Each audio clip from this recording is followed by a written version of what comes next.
Turquie ak bu Tóobén li ci doy waar mooy ñoom seen kilowatt mu ngi génnee 183 francs ba 184 francs léegi pour Senelec jaay ñu ko 150 francs état bi day obligé jël ci xaalisam subventionné courant boobu kon xaalisu subvention boobu fan lay dem ci Turquie ci étranger parce que ñoom seen 184 francs du fel kon dañuy jël ci suñu kees non seulement ñu ngi engraissé ay lubi mais dañuy jël ci suñu budget di subventionné ñi nga xam ne seen coût de revient de production dafay dépasser 150 yu ñuy Senelec di jaay wala 131 yu ñuy Senelec di jaay selon les tranches parce que ñoom ñetti tranches la waaw UEMOA mayewul loolu IRDE nee na 30 francs te Manantali mu ngi lay jaayee 25 am na benn centrale solaire boo xam ne mu ngi lay jaayee 25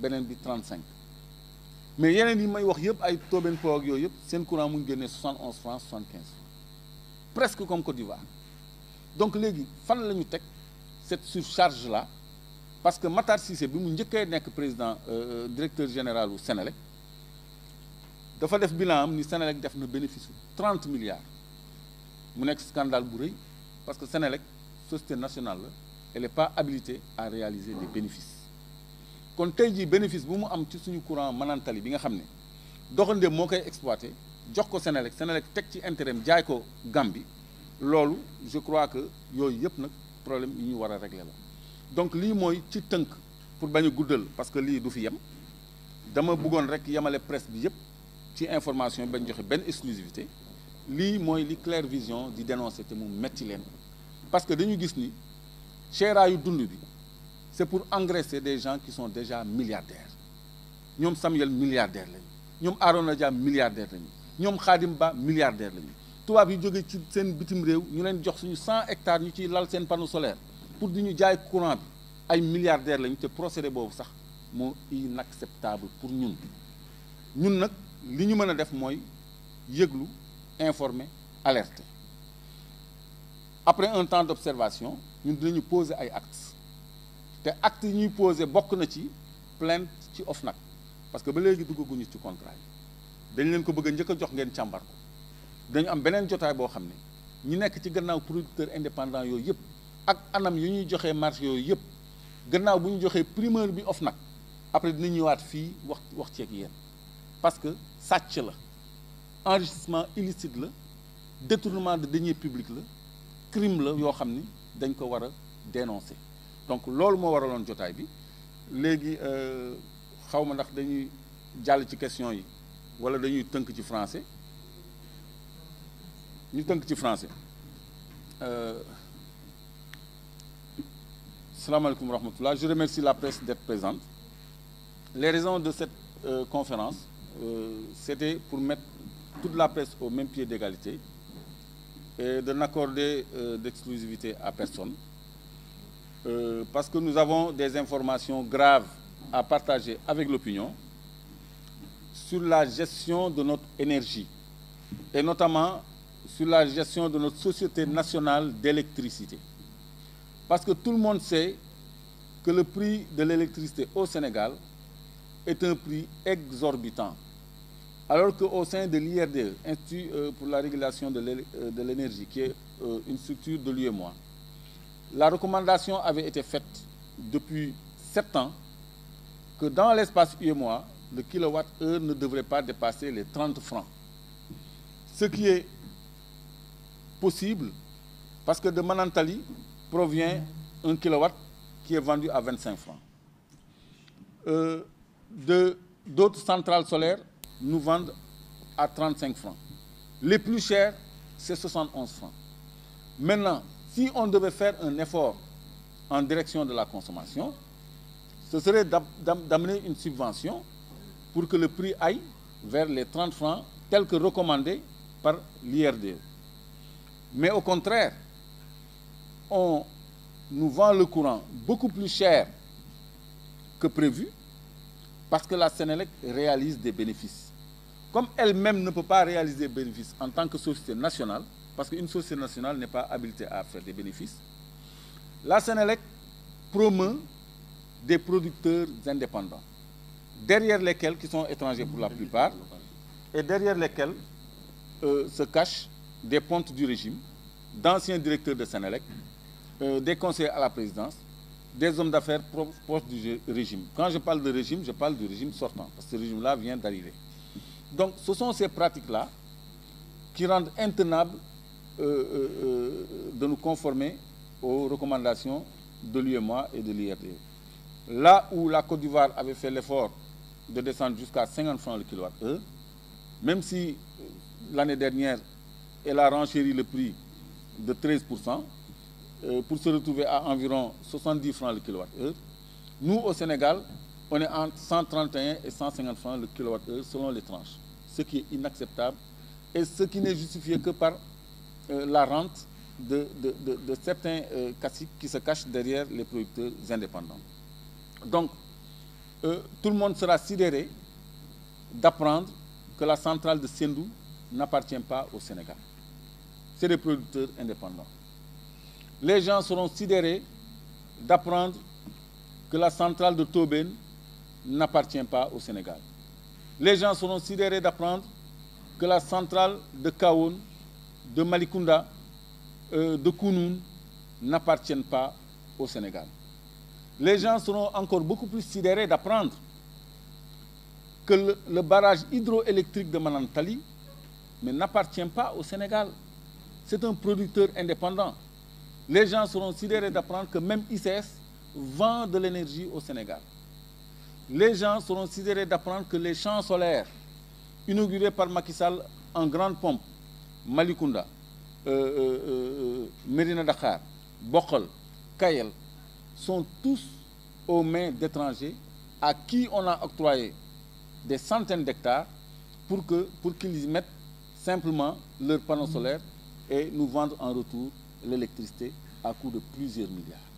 Donc ces pratiques-là ne peuvent plus prospérer parce que nous, au sein de Clair Vision, nous avons toujours soutenu que le coût de l'électricité pouvait baisser jusqu'à au moins 25 francs, 30 francs le kilowattheure, tel que recommandé par l'IRD.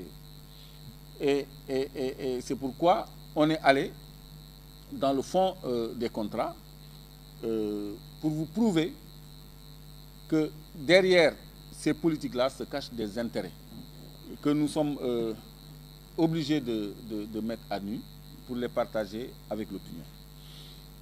Il y a un bateau turc qui est à Bel-Air, qui mouille à Bel-Air, qui nous coûte 193 milliards l'année, dont le kilowattheure nous revient à 181 francs et que l'État subventionne pour nous le vendre moins cher, entre 131 et 150 francs. Et c'est un bateau qui appartient à des Turcs et qui devait se faire suppléer en gaz par un second navire appelé FSRU, qui mouille au large du port de Dakar depuis 2021 et qui n'a apporté aucun mètre cube de gaz au bateau producteur de pétrole et qui est payé 3 millions d'euros par mois à ne rien faire, en dehors des charges fixes, c'est-à-dire des coûts de location de ce navire. Donc, c'est des procédés inacceptables. Donc, tous ces parcs de production qui représentent 74% de la production achetée par Senelec, qui représentent également 451 milliards payés à ces producteurs par Senelec tous les ans, est quelque chose d'incompréhensible. Cette tendance doit être inversée. Donc, une centrale solaire, la centrale de Malicounda, a valu 22 milliards. Avec 451 milliards payés par an aux producteurs indépendants, combien de centrales de ce type Senelec pourrait-elle acheter? 22 milliards, ce n'est pas hors de prix pour la Senelec. West Africa Energy est une centrale à gaz construite dans Cap de Biche, c'est-à-dire Senelec, presque la centrale de Senelec, qui empiète même sur 7 hectares appartenant à autrui qui fait actuellement l'objet d'un litige foncier. Cette centrale-là a été financée par Coris Bank à coût de 230 milliards. Et c'est une centrale qui doit produire 300 mégawatts. Exemple, le bateau turc produit exactement 300 mégawatts et il se fait payer 193 milliards. Donc ça veut dire que West Africa, avec un coût de 230 milliards, Senelec pourrait avoir une turbine à gaz. Donc avec les 451 milliards que Senelec débourse par an, elle peut au moins construire 2 à 3 turbines à gaz. Ou, si c'est le choix du mix énergétique, plusieurs dizaines de centrales solaires de 22 milliards. 10 centrales solaires de 22 milliards, c'est 220 milliards. Et tu payes 451 milliards tous les ans à des producteurs indépendants. Et ça, je crois que c'est criminel. Ça porte atteinte aux droits des consommateurs que nous sommes. Ça explique pourquoi le courant et l'énergie sont hors de prix au Sénégal. Alors qu'on sait qu'aucun pays ne peut se développer sans une maîtrise de son énergie. L'une des souverainetés principales à conquérir au Sénégal, c'est notre souveraineté énergétique. Parce que c'est cette souveraineté qui peut être le moteur de l'industrialisation. Le fer du Sénégal oriental n'est pas exploité parce qu'il n'y a pas assez d'énergie pour exploiter ce gaz, et pour exploiter ce fer. Et on a besoin de gaz pour exploiter ce fer.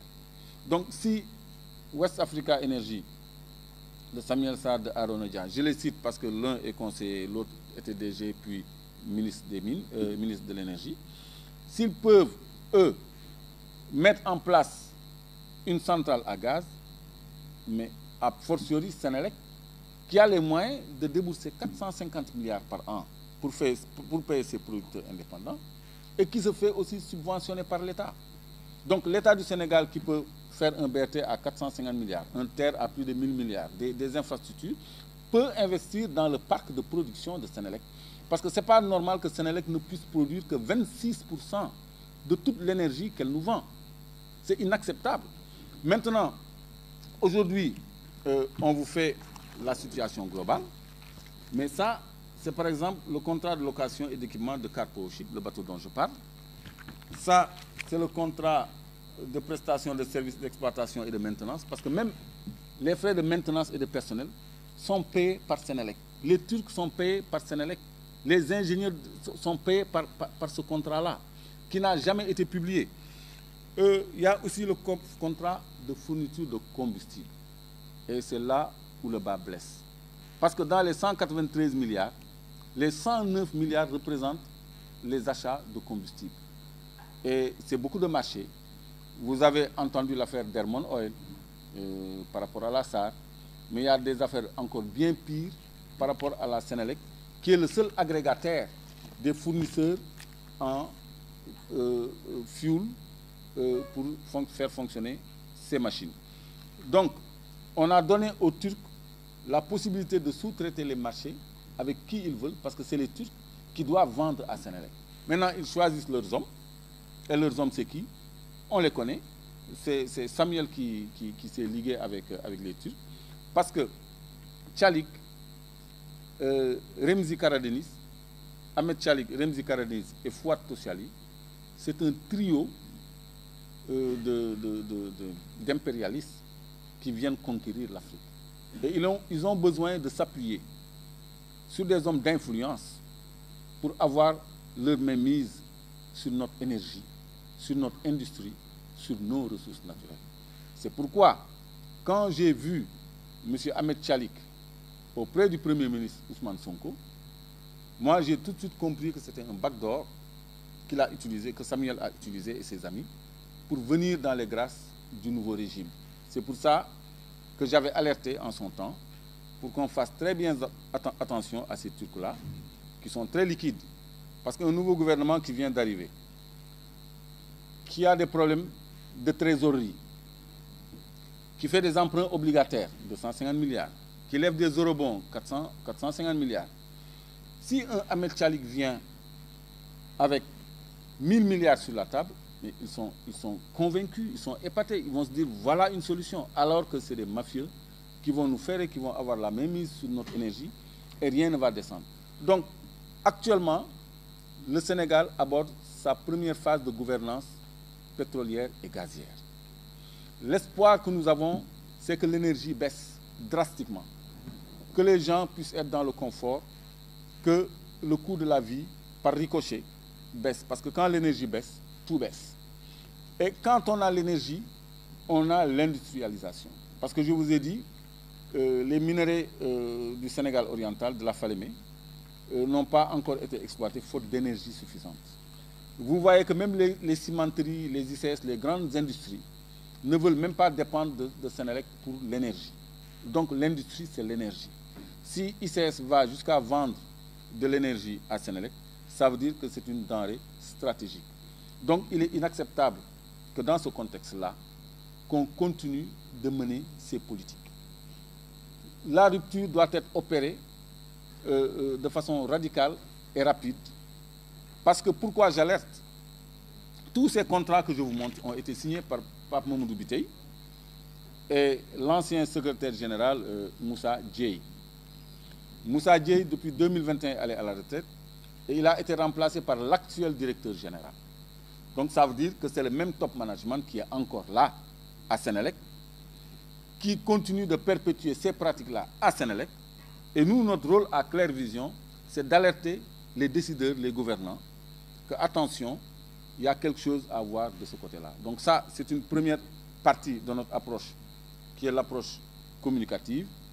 La deuxième partie, Claire Vision va rester devant l'OFNAC, parce qu'on n'est pas rentré dans le contenu du rapport. On n'a pas donné les noms de ceux qui se cachent derrière ces contrats.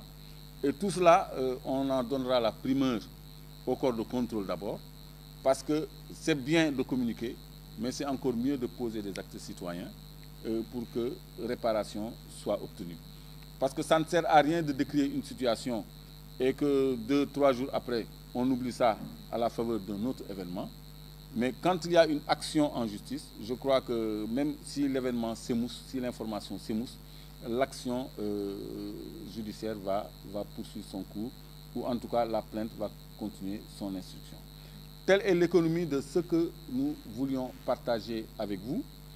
Vous avez les contrats sur votre téléphone. Vous avez la petite vidéo d'explication qui malheureusement n'a pas une partie en français, que vous pourrez transcrire. Et je crois que c'est des pistes d'investigation et d'information pour les journalistes que vous êtes en faveur de la consommation nationale. Parce que nous défendons la consommation nationale. On ne comprend pas que pour enrichir des Français, des Italiens, des Turcs et des cadres sénégalais qui sont dans l'appareil d'État, et même en dehors de l'appareil d'État parfois, comme ce Khadimba, il est en dehors de l'appareil d'État, mais il profite de tout ça, il n'est pas question qu'on perpétue ces pratiques viles et répréhensibles au détriment du peuple sénégalais. Je vous remercie.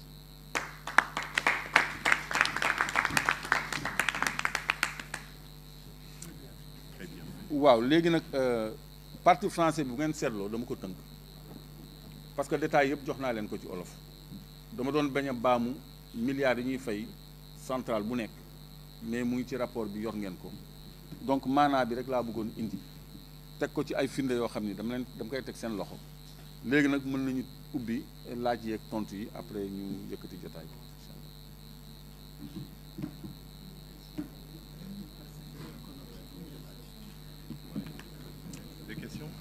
Voilà, tu prends l'organe. Ouais. Et...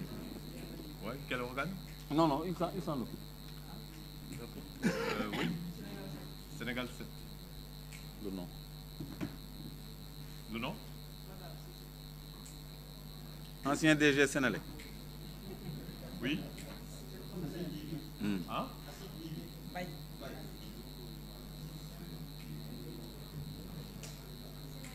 Monsieur Mbaye. Adja Mariama Dakki 7.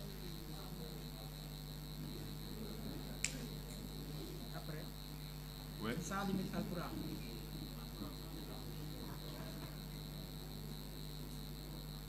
Bu matee 5 après. Oui. Alors. C'est tout. Non? C'est bon? C'est bon, il y en a 4. Sénégal 7, Matar Cissé, Sen TV, M. Mbaye, Actu 7, Adja Mariama, Sans Limite, Albourakh. Il n'y a que ça, hein? On peut démarrer? On peut démarrer? Mbaye, c'est Actu TV, pas Sen TV. Actu.